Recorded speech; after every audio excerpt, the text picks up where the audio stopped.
Today I'm feeling a little sick and fevery. The reason for that is last night I had to go to the A&E in Russia. I started shaking involuntarily. My whole body was spasming. I didn't know what it was. It was a bit scary because, we've just climbed a mountain. I'm thinking to myself, I'm in Russia. If I had caught some weird bug or something that I don't know about. We undertook something extreme that a lot of people wouldn't put themselves through, to be quite frank. So if I get a few germs along the way that make me feel a bit sick, then that's really not too bad.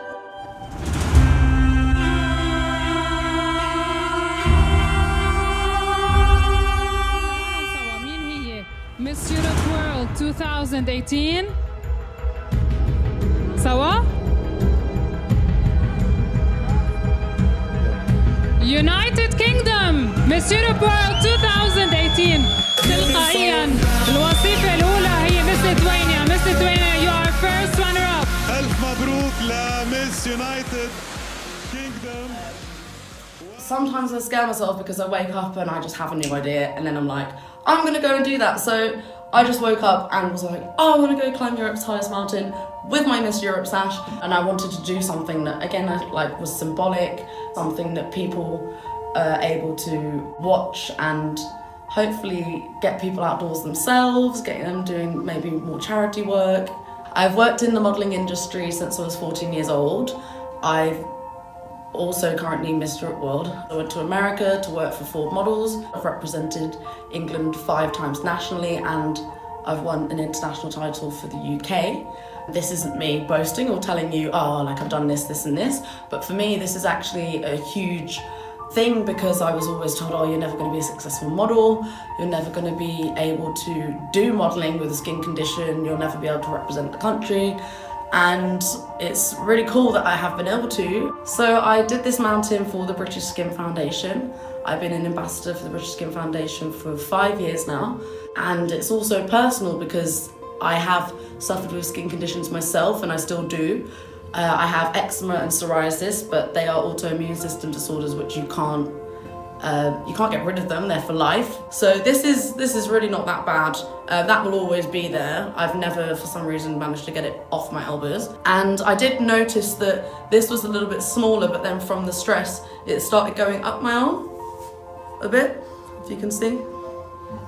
But like I said, it's not that bad. Like some people have it all over their body all the time and people believe that you're dirty. I've been called a leper. There's still a lack of education around skin conditions and I just want to try and raise awareness for that by promoting the British Skin Foundation, promoting that I've had my own skin problems and also to raise money for them.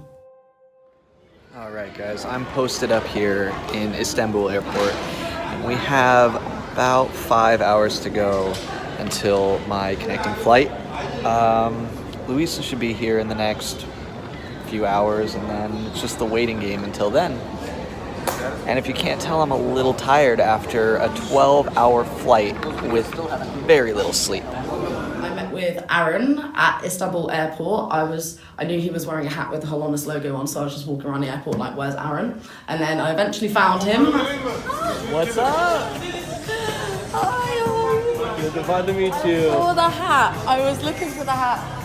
So we joined up and we flew to Moscow, but it didn't stop there. After Moscow, we had to fly again to Mineral Vodi, and I know I kept talking to Aaron, he was really tired, but never mind. 3 planes later, we're in Mineral Vodi. I think that's how you say it. And it's sunny. I thought it was going to be Chloe. I can't sit up. This break. So we had one night at a hotel in Mineral Vodi, and we just had to completely conk out. We just went to sleep. You barely get up these stairs with this stuff. No, that's not a good start.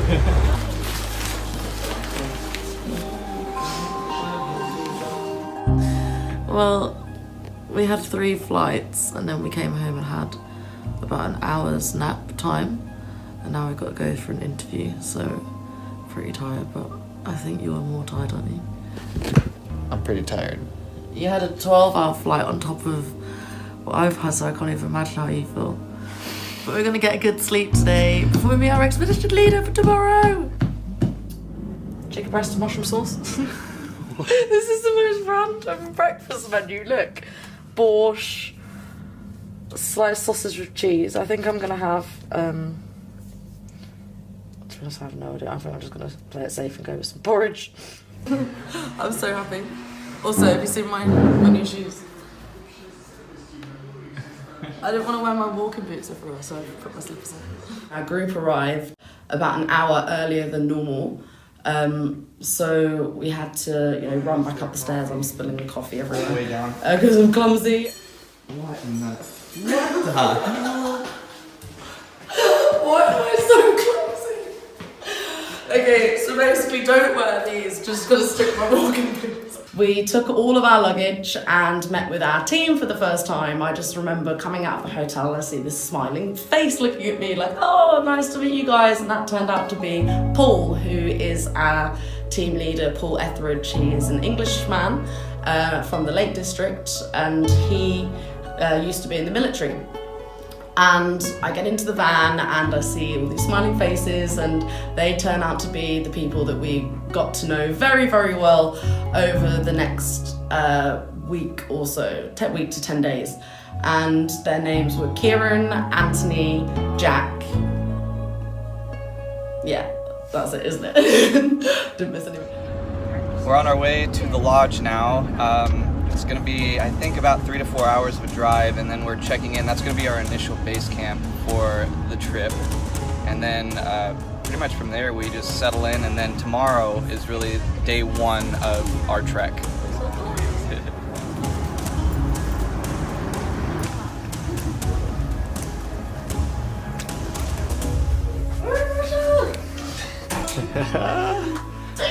I'm so excited. We're going up there. All the way. So cool. There was a lot of touristy shops, but obviously Russian style, like Russian dolls. And you could just see in the background all these absolutely stunning mountains that we had to obviously climb up.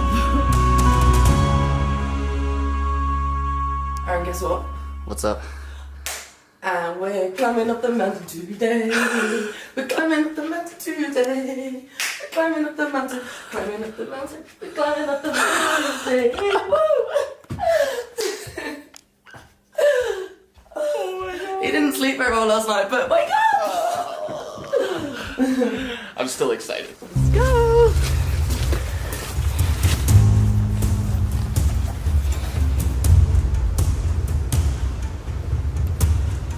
And you might have any of those feelings that, as I say, you might feel if you had a bit of a heavy night.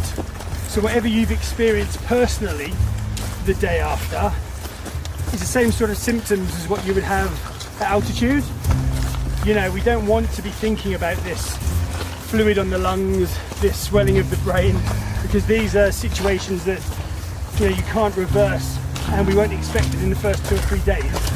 And if we've got to that stage, descent is clearly, the only option that we have.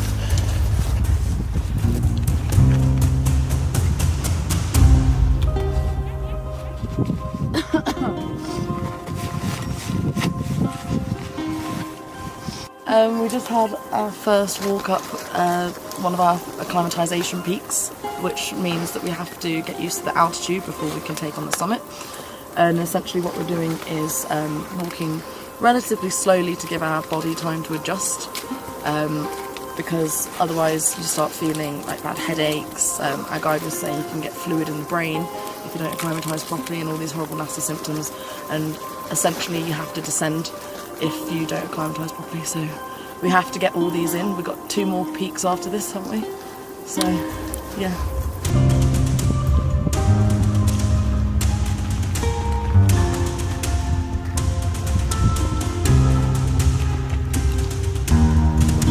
One is the west peak, it's the highest peak. meters different between the west and the He was just saying we are just touching 3,000 right now.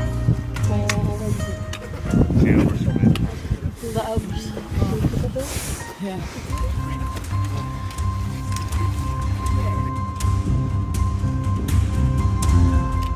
Our first peak.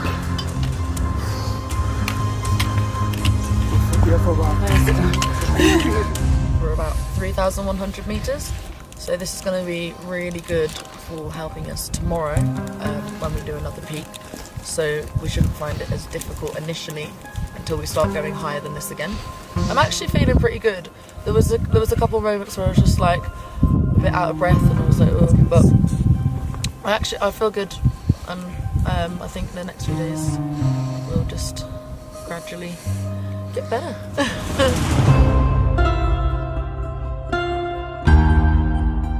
So I am here today with one of my teammates called Jack, who's from, where are you from? Scunthorpe. From Scunthorpe, and I'm so excited to have the pleasure of climbing this mountain with you. Jack, if you would like to tell us a little bit about why you're here and what your motivation is. So I'm here just for the challenge of climbing Elbrus. I've had experience with a few treks in the past, and I loved each of them. So yeah, I'd like to have a bit more of a challenge on Elbrus. Yeah, so I'm registered blind. I lost my eyesight 11 years ago now, and so I've had to adapt since then. But as I said, I've managed to still keep very active, and so in terms of on the mountain, I'm walking one-to-one with a guide and pointing out anything I need to be aware of, steps, and then in contact with the guide or a rope to the guide and able to climb the mountain. Adjustments have to be made, like I said, walking one-to-one with the guide, so it's just more just saying how to do it, then finding a way around it rather than like looking at the obstacles first and then you focus. Are you good? I'm trying to get out of bed. I'm so tired today. Alright, so today's agenda is to move up to upper base camp. So we're loading all of our gear into this van so that we can head up to the gondolas, which is right over there. And we are tired, but we are so excited because now we are going to be up at higher elevation. We are going to be staying in a place that is just in sight of the actual summit itself. Here we go. Let's go! You excited? Oh man. I wish I could show it more, but I'm just still waking up.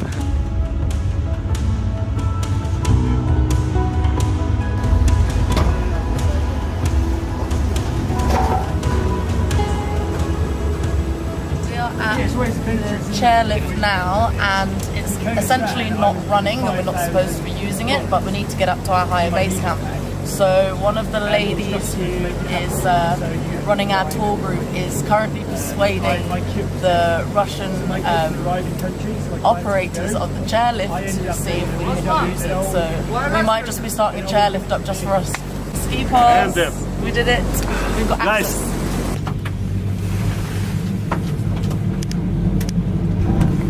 This many time? Elbrus? 210 in the West Peak. 210. Wow. If you're wondering why we're in a chairlift, it's because when you're climbing a mountain, you have to go up to acclimatise, climb high, and then go back down to sleep low. So the first 2 days we've been climbing high, the first day, and then going back down, and the second day we climbed even higher up into the snow. We're using our crampons and ice picks, and then believe it or not, we have to go back down, and this is to stop us making feel like rubbish essentially, and this is the same with any mountain. So now we are officially moving all of our stuff, and as you can see here, food, supplies, water, up to our second base camp where we're going to be camping out, staying, and planning our summit, as well as doing one more acclimatization trek. Yeah, I like that. This way.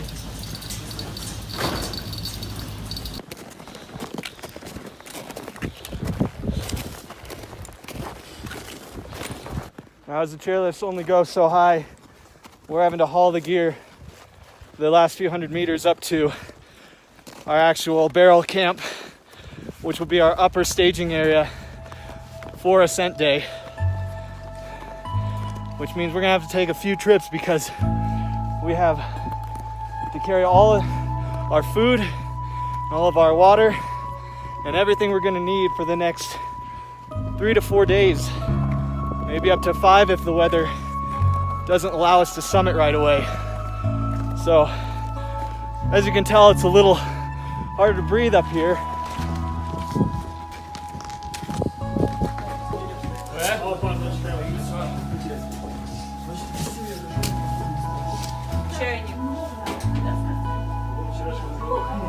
So we went up to a higher base camp, which was essentially tin crates.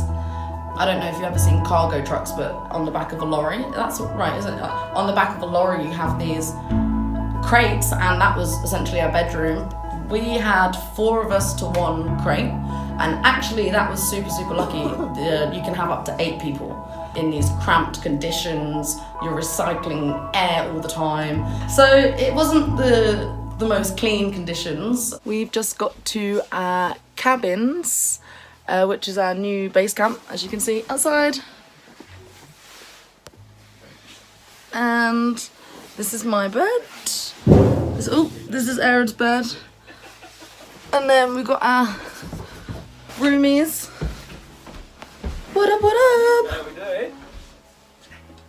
Your bed situation is so good. So this is where we're staying next few nights. So other people have maybe 1 or 2 nights where they have to wait for a weather window, but you know, because we really wanted to summit and we don't like giving up, we waited until we had the right weather window, and that was up to 3 days. We were told that we were one of the groups that actually stayed there the longest amount of time. It was like being in your own ghost movie some nights, you know? A lot of people climb in July, August where the weather is more stable, but in September it's just totally unpredictable. You can have a beautiful, bright, sunny day, which we had multiple times. However, there was days where you looked out of your window and you couldn't see anything. A blizzard would just come in out of nowhere. At one point our crates were frozen shut, so in the middle of the night, if you needed the toilet, you couldn't leave the crate, and you don't want to be going outside in 100km/h winds on your own. So in overall, we were in these crates for about 5 days. I wanted to talk a little bit about how my skin is feeling while I'm in the cold air. So as you know, I've got psoriasis on my elbows. That is drying out quite a lot. But for me, that's not too painful, but for me it's the eczema. So on the inside of my elbows, that is burning because the clothes are rubbing constantly on it and it's getting hot and sweaty and itchy. So when I'm walking, I can constantly feel this burning on the inside of my elbows. These patches weren't here when I got here, so I don't know if maybe that's stress from the climb that we're doing or whatnot. But yeah, it's like travelling upwards a little bit, so it's getting quite dry, as you can see, the white on here.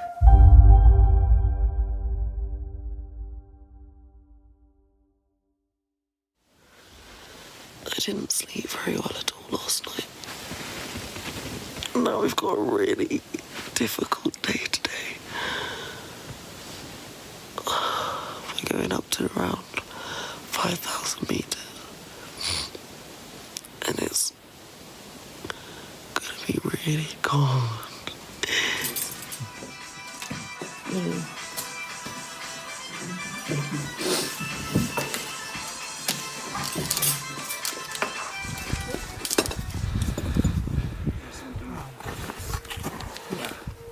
Okay, so it's Tuesday, 2nd of October today, 2018, and we're still on Mount Elbrus, as you can see. We've had to layer up even more today. I've got my base layers on, I've changed my glasses to my category 4 sunglasses because of the glare, and we're heading on up there, up to just under 5,000 meters today. Last night we slept okay, but we were sliding off down the bed a little bit, and me and Aaron were having some heart palpitations and things, but apart from that, not we're good. So let's hope that we acclimatise well to them. You can see up on the traverse up there a line of, it looks like little ants, like there's lots of people, but they really should have been summiting for sunrise. It's now quite late to be trying to summit because there's a cloud coming in, so I dread to think of how it feels up there right now. So that cloud in front of us, that big grey one, is a lenticular cloud, which means trouble basically. So I wouldn't want to be getting caught in that. So we set off on a beautiful sunny day and we're just walking up and up and up the mountain. And then I'm looking behind and I can see these clouds coming in and I'm thinking, oh, that's fine, you know, we're not going to get stuck in any storms, like no one would possibly let us be in a storm on a mountain. We're currently sitting around 500 meters or so, which is the highest I've ever been. And we got some conditions going on right now.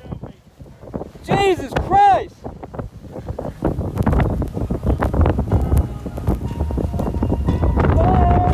We were on the side of the mountain. Aaron, I just turned around, he's going, woohoo! This is awesome! And I'm literally death staring Aaron like, what? Stop!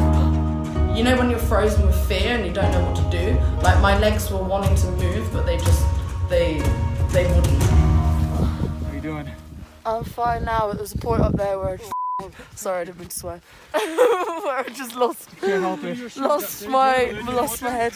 Like there was a point where we were kind of really quite on the gradient and it was just white, snow bashing in your face, and I couldn't see out of my sunglasses because my sunglasses steamed up. I was bloody crying as well, so I couldn't see anymore. And then we had to go over this ice bit and my legs were just like, What the scary thing was that we knew there was people higher up than us. And when this blizzard set in, we found out later that the team had actually split in half. And half of the team said, no, screw it, we don't mind the blizzard, we're gonna keep going to the top. And the other half were like, no, this is just gonna get worse, we're heading down. Like, I'm not trying to sound like a drama queen here, but if you're stuck up there and the snowcat can't get to you and a snow blizzard comes in like that, that's how people die on this mountain, because you just freeze. There's nothing you can do. You're trapped there. We're just gonna have to wait it out at the base camp And hope that everybody up there is gonna be okay. We get below the blizzard and find out that second half of the team had not come down yet. And at that point, the conditions were just extremely bad. The emergency evacuation potential it doesn't exist. Just before we hit camp, we turn around and we see the snowcat just slowly coming out of the blizzard. And you had the 6 team members that had attempted to continue to summit, and they finally had made it down. They were wrecked. A lot of them had to have some emergency blankets put on them with heat packs. Vladimir, our guide, who's hiked this mountain hundreds of times, has said that last time there was a storm this bad, a team of 11 who had attempted to summit had actually died because the storm was just too severe and they were above where the snowcat could get them down. This climb is no joke. We are dealing with life or death situations here.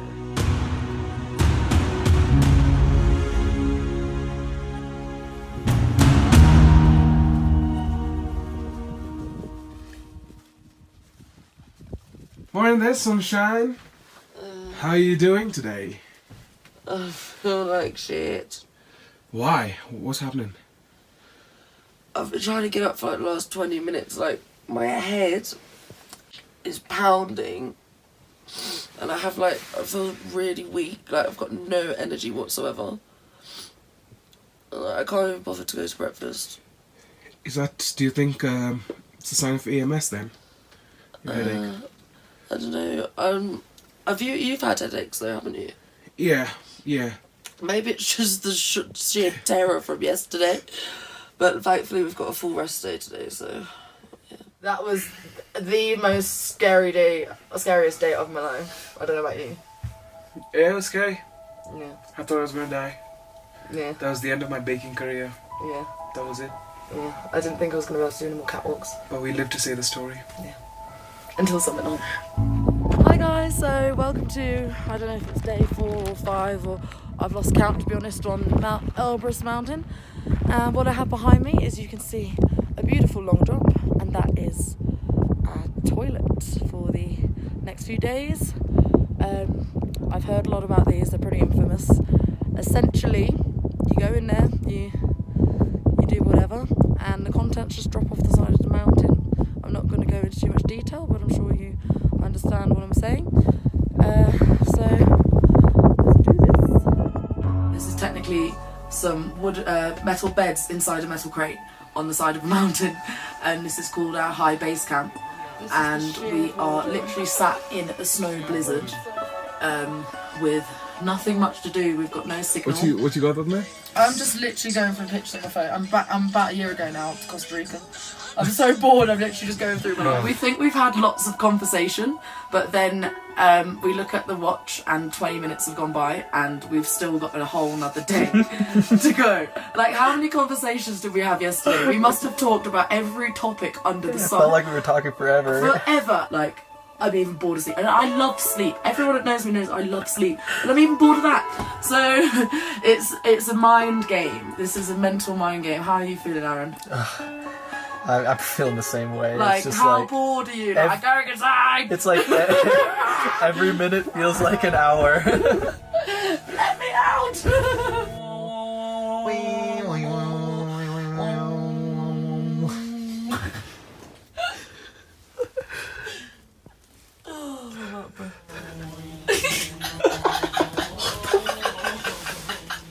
Technically, we were all strangers to begin with. None of us knew each other.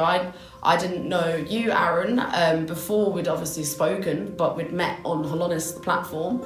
And so everyone went there individually, which is, you know, quite scary. A lot of people wouldn't necessarily go on their own, even on a holiday, let alone to go and climb a mountain. So that's quite a unique experience in itself. I think when our team leader, Paul, had signed up, he said that he signed the paper before he looked at who he had. So he said that normally he has serious mountaineers who are in insurance or whatever, and he looks at the list and he's like, right, so I've got a baker who's been on television recently for being a great baker, and then you've got a beauty queen, which was me, Miss Europe World, which aren't, you know, in some people's minds, you know, the best mountaineers, but obviously, you know, now that we are. And then you've got a guy that has limited sight, which was Jack. All my friends at home will be having Sunday brunch right now, probably mimosa. And I'm Change direction. on the side of a mountain in Russia. Stop. It's the life. There we go. And then now to my voice up here. So everyone is English, and then you've got Aaron from California who comes in with like all this massive equipment. He's got a tripod, he's got a drone, he's got a GoPro, he's got like multiple cameras, and he's running outside in blizzards at 5 in the morning going, I've got to capture this, and he's hardly got any clothes on because he's just woken up, and I just see him outside in his leggings like, ah! So you've got that, and then you've got Kieran, who's a builder for one of our you know, top echelons of society in England. 200 meters. 4,200. Highest yet that we've made Paul, it. that's the guy that's bringing us up. Our daddy cool. What was really amazing was that in such a short space of time, I've just met these people. We got to know each other so fast when you're in an environment that's extreme. And also you're having days on end where you're just in each other's company. You get to know each other very fast. I think I know more of some people's habits than some of my friends that I've known for life. I'm just nervous about not getting to the top. No, you'll get to the top, you'll be fine. We're all getting to the top. No one's allowed to not get to the top. And even though you've been mean to me, I will stretch out my hand and help you up to the side. I've been mean to you. Huh? I've been mean to you. Okay. On paper, this was an extremely unique mix of people. Well, the funny thing is, it wasn't just one or two people, it was the whole group was very different to your normal, you know, mountaineer. But we're all mountaineers now, for sure. Oh. Morning. Morning. Yeah, it looks a bit stormy up there still. Over the next 3 days, we have potential summit windows on 2 of them. And until then, we're straight up just stuck at this upper base camp, staring at the mountain, which just is, I mean, if you could see it through this, it's just right there. It's almost like you can reach out and touch it. And it's just like taunting us. You summit under the good graces of the mountain. And it is up to the mountain whether you are let to the top or not.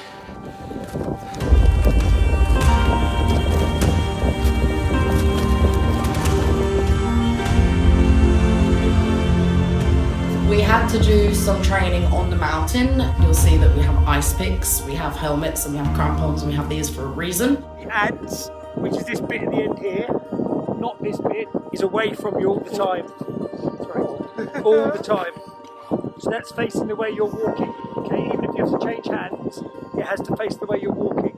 The rationale for that is the simple arrest. So when you bring this up, this goes into the snow. If you're holding it the other way and you bring this up, it can bring you something quite dangerous to a vulnerable area. This is the ants, and the ants is always facing away from you. Okay, that's how you hold it. You can use poles for some parts of the slopes, but then higher up, you'll notice on summit night that you have to start using an axe pick. And essentially what we were doing, we were just throwing ourselves down the side of quite steep slopes and pretty much learning on the job how to stop. Sorry, Mum, forgive me. All of a sudden you'd be gathering speed and you're like, hold on a minute, like I now have to stop myself, and so you roll over from your front. You've got like a really big sharp thing that you then have to try and avoid yourself and plug into the mountain to then stop yourself. Aaron was like a little action figure. He would just like jump and then turn and like woo and then stop. Apparently you don't have to use it that often, but we had to use it. And that's all that matters, that you practice that skill and you can do it. Okay, well done, and walk across the slope. Axe, step, axe. Step, start walking up. I'll count us in. A 1, a 2, a 1, 2, 3, 4. We move it, we move it, we move it, we move it, we move it, we move it, we move it. In Mount Elbrus, the mighty Elbrus, Louisa, Aaron, Anthony.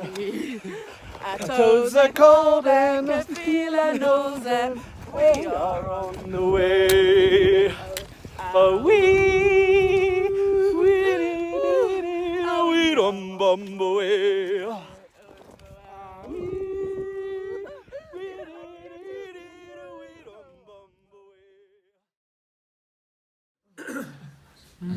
I already did some reorganisation this morning. Don't mess it up and give something to No. I already took my batteries out of the headlamp. So you can see Thursday, and then we've got this window of sun, sun, clear, sun, sun. But you can see the minus, this is the wind chill down here. So minus 37, around there. What sort of wind chill are we looking at when we summit? If we summit on Friday? Well, on Saturday it's going to be negative 31. Yeah. Wow. So it's still going to be cold, but it'll be sunny. Yeah. Just informed by our team leader at breakfast that today is going to be a crazy storm. So we're definitely going to have to be all huddled up for the day, and it's looking like our only potential summit window is now Saturday morning. And it has to be Saturday morning because if we can't make it up on Saturday, we don't make it up at all. We all have to go home and maybe try our luck again some other year. We've been here for what feels like a really long time in these little huts. And you could see that morale dropped a little when Paul informed us that we definitely were not going to be summiting at 2 a.m. So I'll keep you all posted. We're really hopeful for a Saturday morning summit.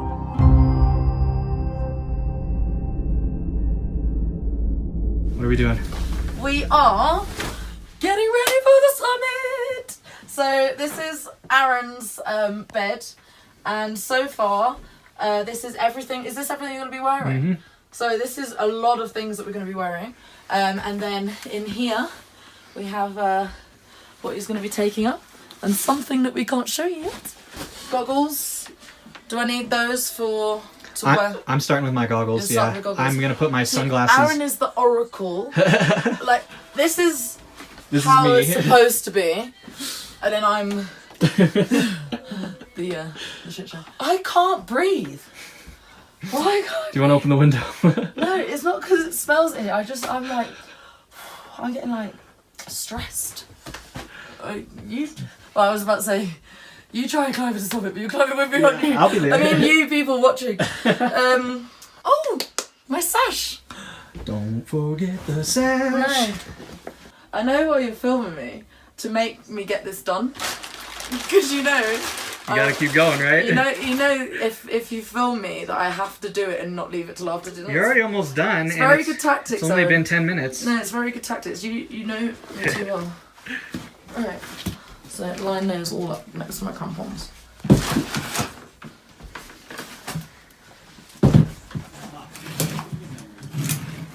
Look, it's actually meant to have all the things we need. It is. Okay, I think axe. Right, we're done. Yeah. Let's go! Nervous? Yeah, a little bit. You nervous? Yeah. Are you feeling nervous, Anthony? Yeah, really nervous. Me too. I'm actually, appreciating it now. I suspect we won't be using these at all, because I suspect we'll see each other, and I suspect we'll have a visual all the time. I might see you up there, but do you know what? I'm going to check just to make sure you're okay. And when I say you're okay, the people around you are okay. So the people around Vlad, and the people around the guy at the back, and the people around me. So between 4 radios, we should cover everybody we've got in our team. Because although we might not be in handshaking distance, there might be someone in front or someone behind, so we should have that covered. Okay? But my job is to ensure I know where all my team is and to make sure all of them are kind of safe. Sure. Okay? But that's just a bit of backup that you have in your arsenal that you can pull that out. The nerves all day before, I just felt not sick. I wasn't sick from any other reason. Like, it wasn't like an actual physical sickness. It was just nerves. It's a sense of foreboding. You know that you've got to wake up in the dark and start trekking in the dark into the unknown. You've already had a bad experience with the blizzard that we'd had a few days before, so you just don't know really what's going to happen. You know, you've already had teams come down who have almost died themselves, so you know it's scary. For some reason we decided to tell ghost stories before we went to bed, because I don't think any of us actually wanted to go to sleep and leave each other, because we all knew that we were quite scared.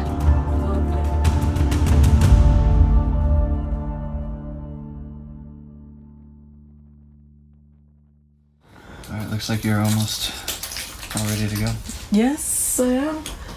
I've just got to eat some breakfast and brush my teeth.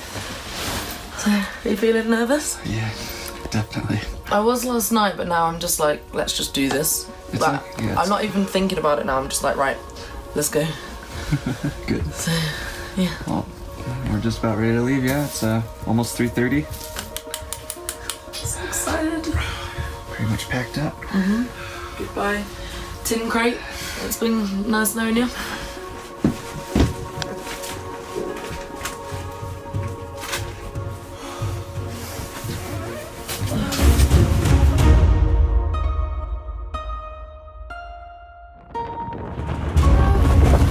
Here we go.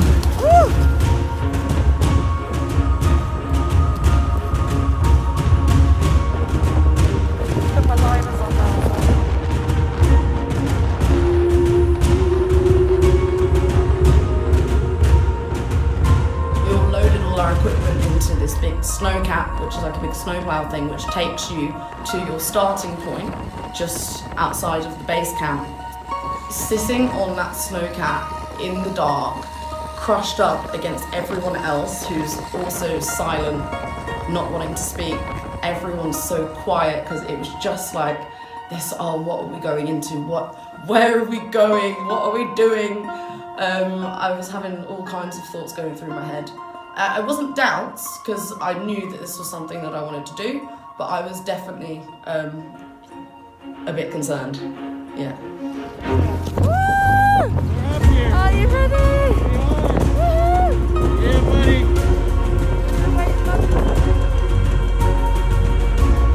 Oh man.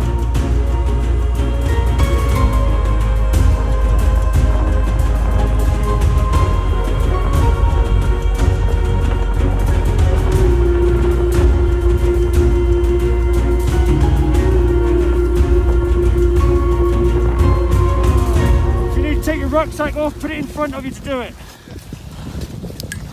How are we doing? Great. Look at that. How you doing, Aaron? Yeah. Oh my god. Can't even believe what's going on. This is just, I can't even describe this situation. The sun's come up. I can't even breathe, can you?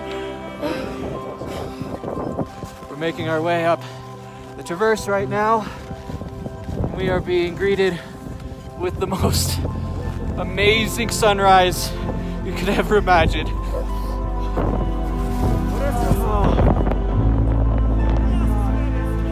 The Russian guide, and then I was first after him, and then after me was Aaron, and then like the other guys, and at the back was Anthony with another guide that we had called Dimitri, who was just there for the summit night. And we heard this commotion going on. I was like, oh, what's going on? And I see Dimitri come up behind me and start talking Russian to Vladimir, our guide. And he's like, oh, he needs to go back. And I'm like, what? Someone needs to go back. And I turn around and I just see Anthony like huddled on the floor, like unable to move, like shaking. And Dimitri just had to handle it, take Anthony down, and you have to keep going on with what you're doing. Everything is frozen, my phone is frozen. Anthony already had to go back.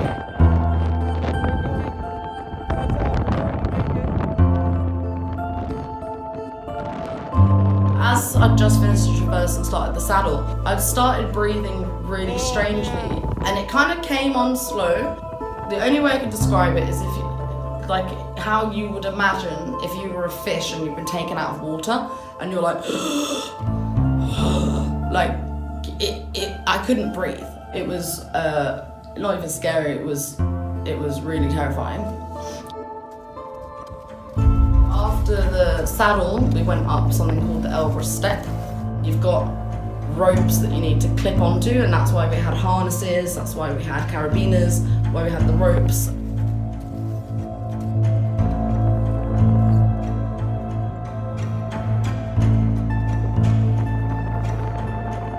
In all of this amount of time that we had trekking, we had a total of 6 minutes in 2 breaks. And so I literally said to Vlad, I was like, please let me stop, like I cannot breathe.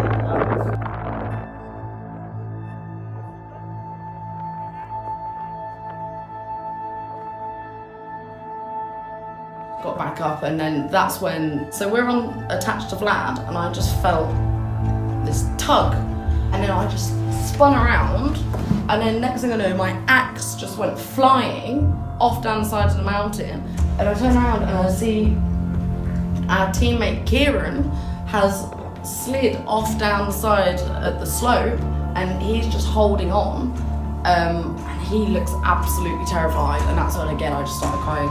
And I could hear Aaron going, oh, I've got you. And he's like huddled up, like holding on super, super tight to this rope.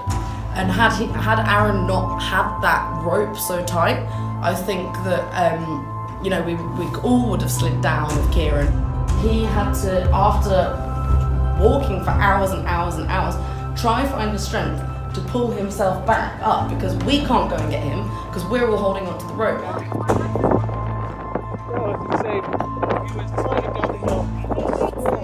He came back up eventually, but he was completely shaken, and I'm so proud of him for getting the mental strength back to continue. He just stood back up and just carried on.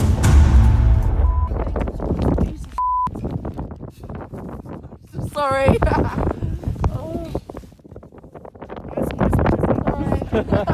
Beauty queen style. Yeah, well done, Ross. Aaron, this is why we're here. You did this. I know, This it's was all my you. fault.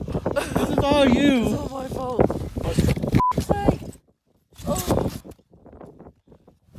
I was looking at Vlad and I was saying, like, I don't know if I can do these last 100 meters, like, and I started freaking out a little bit, and I was wanting to turn around, but obviously I was never going to turn around. Imagine how crazy that is to be 100 meters from somewhere after all of you've just done, to feel like you want to turn around at that last 100 meters. How bad must you feel? I think a lot of people would have maybe turned back had they been going through that feeling.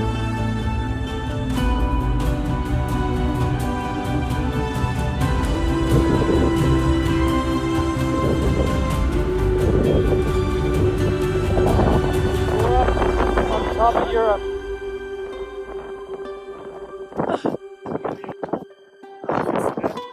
Oh man.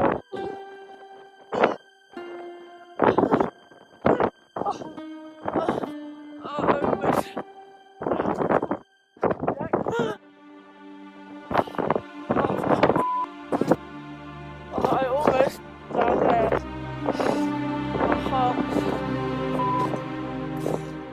Almost made it anyway.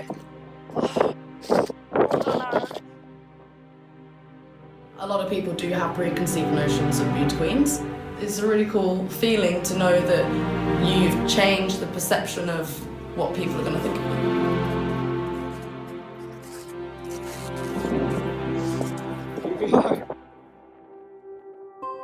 The world.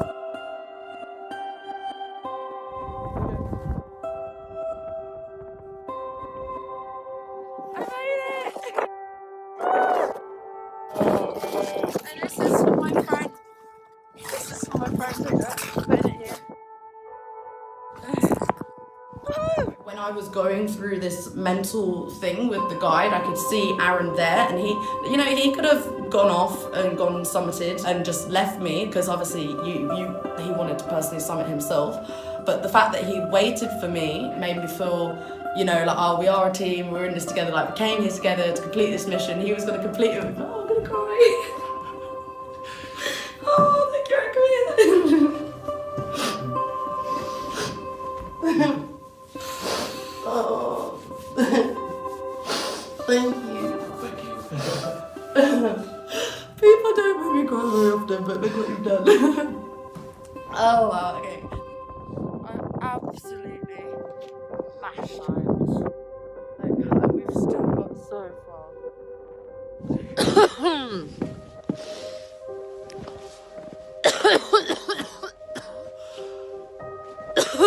I did it. I'm so proud to say that out of all the teams that summited today, I had the person on my team who was the first to the summit.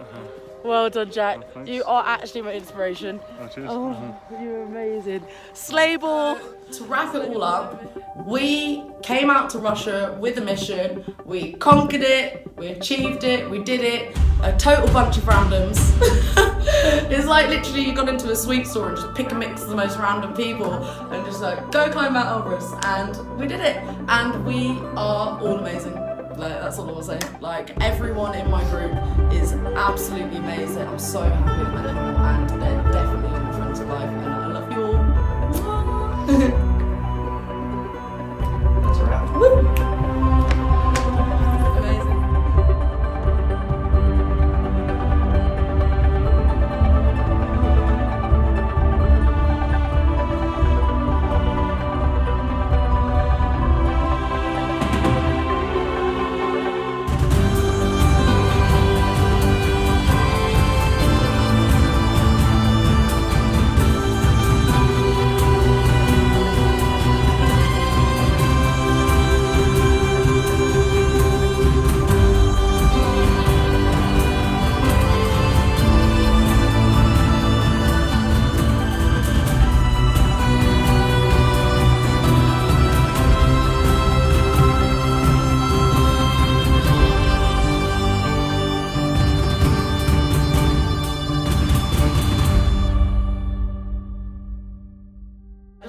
thank you so much to everyone that donated so far.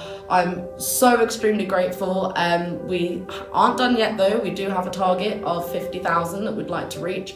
So please, please, please donate. You can go to my Just Giving page and that will go directly to the charity from there, but it will also be added to the fundraising total that we have so far. So if you think that throwing Wanderlust Productions and a Beauty Queen up a mountain is worth a cheeky sponsor, even if it's just a little, if it's large or a little, it all helps and it all goes to the charity and it helps some amazing people that, you know, just, yeah. So wait, you can cut that bit. And it all helps.